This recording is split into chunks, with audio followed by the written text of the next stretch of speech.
You're listening to Our Community. I'm Suzie Thomas, and excited today to welcome Hannah Calhoun from Fellowship of Christian Athletes and Carl Sowers, who contacted me a little while ago with some exciting news. Carl, good morning. Good morning. How are you? Very well, thank you. Tell us a little bit about what prompted you to get in touch with us. Well, I was kind of flipping through the TV one day, and I saw Big Time Sports on there, and they weren't talking about sports. And it kind of grabbed my attention, so I went back to it, and they were talking about FCA. And I thought that would be the perfect thing for our school because we do have kids crying out for help. And I thought, I'm going to get a hold of Hannah and find out what it's all about. Now, you're talking about which school? Claymont, Mm-hmm. Yeah, down in Tuscarawas County. And I got a hold of Hannah, and we met, and she gave me the idea, she gave me the Bible and things, and I've been looking through it, and I thought, well, this is a perfect thing for our kids down here because, like I said, we do have a lot of kids crying out for some help. Now, how did you know that? Do you have children of your own who've got friends? How Yeah. was your finger so on the pulse of the youth in Tuscarawas County? Well, I used to be a coach at Claymont. I coached cross country and basketball in the junior high level, and then I was assistant coach for varsity cross country. And then when my daughter was a senior, I decided to stop. But I have a lot of contact in the area. The kids know me. I hunt them down. When they see me, they try to go the other way because I try to get them involved in different things and to try to keep their mind off of what their problems are out there. I think it's really interesting. You're saying that youth today are crying out for help. What kind of help? It's different being a teenager today than it was, say, 20 years ago. Oh, absolutely. 10 years ago. Yeah. Kids that are left at home by themselves while their parents are working. The church I go to is Park Christian Church, and we have a thing, it's called Wednesday Night Kids. We started out with about 25 kids. Now we have over 100 kids coming, and what we do is we bring them in, we feed them, we give them Bible study, we have music, we have activities for them, and it's just amazing the amount of kids that come in from all over the Twin City area, Yorksville and Denison, that want that help. Now, you're talking about an organization that is faith-based, Christian faith-based, being held in a public school? Yes. And you received what kind of response from the public school when you decided that this was necessary? It was awesome. Wow. Our superintendent is from Indian Creek, and they have it down there. And when I approached them to it, I had to take it to the board, and of course they didn't tell me, but they already voted on it. Yes, it was going to go through. The kids have been very responsive. Probably about 65, 70 kids right now, and that's not even including some of the sports that are coming up in the future here. But the teachers are for it, the principals are all for it, the community. It was amazing. I had a website, it had 65 members on it for our website, Claymont Fellowship of Christian Athletes, and I wanted 100 by the end of the night, and the next morning I woke up and I had 265 members. Wow. So I can see it's the community, and I hear it every day at church, when I'm there. This is a great thing you're doing. I said, it's just a calling. Wow. That is affirmation for sure. Hannah, welcome this morning. Thank you. And, okay, so you get this call from Carl. You are the regional director, is that right, for Fellowship? Area director. Yep. Area director for Fellowship of Christian Athletes. Do you get many of these calls? We do get them fairly often. People run into FCA in one way or another. Like he saw it on Big Time Sports, and they want to come to their school. So when I get those calls, I usually meet with the person. Carl and I set up a meeting and just talk through what he was thinking for FCA in Claymont. And that's the great thing about FCA is it adapts to every community a little differently. And so he's taken the FCA model and made it fit Claymont in a very unique way, and it's working really well. Somebody might be hearing the term FCA, the initials FCA, for the first time. Tell us a little bit about the Fellowship of Christian Athletes. Yeah, the vision of FCA is to see the world impacted for Jesus through the influence of coaches and athletes. And basically what it is we've seen that coaches and athletes have a platform in their schools that a lot of other people don't have. And so we want to pour into them and encourage them and equip them to use that platform to share their faith and to impact their teams, their schools, and their community.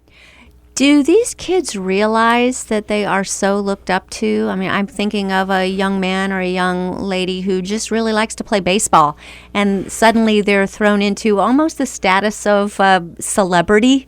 Do they know this? What impact does that have on them? Some of them do, some of them don't. But that's what I love about FCA is with a kid like that who just likes to play baseball, and then all of a sudden they have that platform. Is that we're a ministry that can come alongside them and say, okay, God's given you this platform, and it's to use for more than just baseball or whatever sport they play, but it's to use to impact others for Jesus. And that's what FCA does, is it gives them the confidence and the tools to be able to do that. You're with youth all the time. You're with today's teens. What is it like being a young person in the year, 2015? What are they struggling with that is so different? There's a lot. There's always been the pressure to fit in and to kind of go with the crowd. And lots of times, unfortunately, the crowd is going in the opposite direction of what we would want it to go. And then you throw in all the new technology. Everybody talks about that all the time. But these kids, they have those phones in front of their faces all the time. And so that's a whole new avenue of influence. And lots of times, unfortunately, it's used in a negative way, and it fills their minds with things that probably shouldn't be there. And so that's kind of the new part of the battle that wasn't there when I was growing up. And it's just really trying to get their attention and get them to understand that there's more to life than just what's on social media or what they're facing each and every day, and that God has a purpose for them and a direction for them if they choose to follow. Is bullying an issue that you get into much? You can either one of you answer this. Yeah, I see it at our school. Kid might be different in some aspect, and I've seen it before. The football team, I'm not going to say no names, but they kind of gang up on the freshmen a little bit since they're new into the high school, and it's there. Well, then let's address this, because you just said some members of the football team might be the instigators of it, and yet FCA is working with the athletes. It seems like this is a two-way ministry that you're working with. The influence the athlete has on other students who are not in athletics, and then the influence that an athlete might have on another athlete. Can you address that a little bit? Yeah. I believe that the greatest influence outside of the coach, I mean, we work with coaches a lot, and we can probably talk about that as well, but is the peer-to-peer influence. So among the sports teams, not only does an athlete have a platform for the entire school, but they have even more of a platform just among their teammates, because their teammates are watching them every single day, how they practice, how they act on and off the field. And we start what we call team Bible studies, and Carl's doing that in Claymont, where we find some leaders from each team.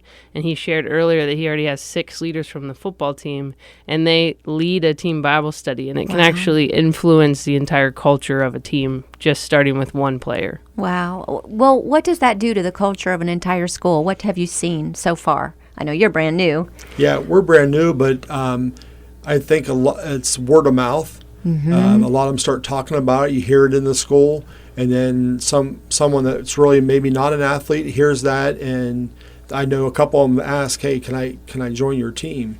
And we just told them, "Yeah, jump right in." Hannah, you've been at this a while longer. What do you see? How does FCA affect the culture of a school? Well, what it does is it provides a positive place for kids to go and to find encouragement and really just a place to fit in. That's a good place for them to fit in. And so in some of the schools that we've been at for a long time, what I love to say is FCA has become cool. And it's a cool place to be, and that's what you want. There's a lot of kind of competing things for their attention, and they're going to go with what's cool. And how awesome is it if FCA is the cool place that they want to be instead of somewhere else where maybe they shouldn't be. And so it just provides a positive place, and like I said earlier, it just equips leaders. And so it empowers kids to say, I'm not going to just follow the norm and do things that I maybe shouldn't be doing, but I'm going to stand up because I know I have people behind me that believe the same thing. It's tough, isn't it? Because we see somebody like Tim Tebow taking a stand, and what a hit he takes from people. Do you have any of, like, on a lower level? Does that happen in the schools? Are they set up for ridicule as well? It can, but like I shared, if we have community, which FCA creates for them, then they know that they're not standing alone, and that gives them a little bit more strength to stand, so to say. So yeah, it can. I mean, always when you're trying to stand up for what's right, ridicule comes, and that's just kind of the way that it is. Part of the package. But FCA is there to provide them support when that does come, so that they know I'm not standing alone, and I know that this is the right thing to do. It's nice they know someone's got their back. Do you have any upcoming events that you'd like to let us know about? We do, but I'm going to touch on what Hannah said about it's cool. Yes. Well, our motto down at Claymont's going to be FCA, it's the Claymont way. That's going to be our motto. Yeah, we're hoping October 17th at 7 o'clock at Park Christian Church, we're going to have our kickoff.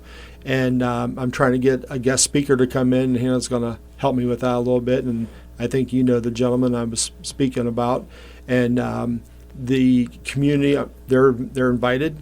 It's going to be a free will donation, plus it's going to be bring some canned goods in to help the Twin City Pantry down there.